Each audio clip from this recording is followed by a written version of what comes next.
بات کریں گے فوجی عدالتوں میں سویلین ٹرائل کے کیس کی۔ جسٹس جمال مندوخیل نے کہا کہ جاتا ہے کہ پارلیمنٹ سپریم ہے، میرے خیال میں آئین سپریم ہے، بتائیں کہ سویلینز کا ملٹری ٹرائل ہو سکتا ہے یا نہیں۔ جسٹس مسرت ہلالی نے کہا کہ جب آرمی ایکٹ میں آتے ہیں تو کیا سارے بنیادی حقوق معطل ہو جاتے ہیں۔ جسٹس جمال مندوخیل نے کہا کہ ہمارے بہت سے جوان شہید ہوتے ہیں، ان پر حملہ کرنے والوں کا بھی کیا ملٹری ٹرائل ہوگا۔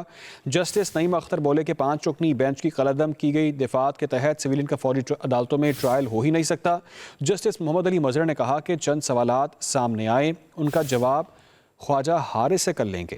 جسٹس امین الدین کی سربراہی میں 7 رکنی آئینی بینچ نے فوجی عدالتوں میں سویلین کے ٹرائل سے متعلق کیس کی سماعت کی۔ وزارت دفاع کے وکیل خواجہ حارث نے سویلین کا ملٹری ٹرائل کالعدم قرار دینے والا فیصلہ پڑھا۔ کہا ایف پی علی کیس میں طے پا چکا تھا، سویلین کا بھی فوجی عدالت میں ٹرائل ہو سکتا ہے۔ ایف پی علی پر ریٹائرمنٹ کے بعد ٹرائل چلایا گیا تھا جب وہ سویلین تھے۔ اکثریتی فیصلے میں کہا گیا کہ جرم سرزد ہوتے وقت ریٹائر نہیں تھے، اس لیے ان کا کیس الگ ہے۔ جسٹس جمال مندوخیل نے کہا 9 مئی والے ملزم تو فوج سے تعلق نہیں رکھتے۔ آج کل ایک اصطلاح ایکس سروس مین کی بھی ہے، وہ ایکس سروس مین بھی نہیں ہے، ہم صرف شہری کی اصطلاح استعمال کرتے ہیں۔ کہا سوال یہ ہے کہ سویلین کا فوجی عدالتوں میں ٹرائل کس حد تک ہو سکتا ہے۔ جسٹس مسرت ہلالی نے کہا سویلین کا ملٹری کورٹس میں ٹرائل اے پی ایس جیسے مجرموں کے خلاف ٹرائل کے لیے تھا، کیا تمام سویلین کے ساتھ وہی برتاؤ کیا جا سکتا ہے؟ پاکستان کا آئین معطل نہیں ہے۔ جسٹس محمد علی مظہر بولے انٹرنیشنل سطح پر کوئی مثال دکھا دیں جہاں سویلین کا ملٹری ٹرائل ہوا ہو۔ جسٹس مندوخیل نے پوچھا ہمارے بہت سے جوان شہید ہوتے ہیں، ان شہداء کے مقدمات فوجی عدالتوں میں کیوں نہیں چلتے؟ کیا ان پر حملہ کرنے والوں کا بھی ملٹری ٹرائل ہوگا؟ خواجہ حارث نے کہا اس کیس میں واضح نہیں کہ مستقبل میں کن لوگوں کا ملٹری ٹرائل ہو سکتا ہے۔ آئینی بینچ نے کیس کی سماعت کل تک کے لیے ملتوی کر دی۔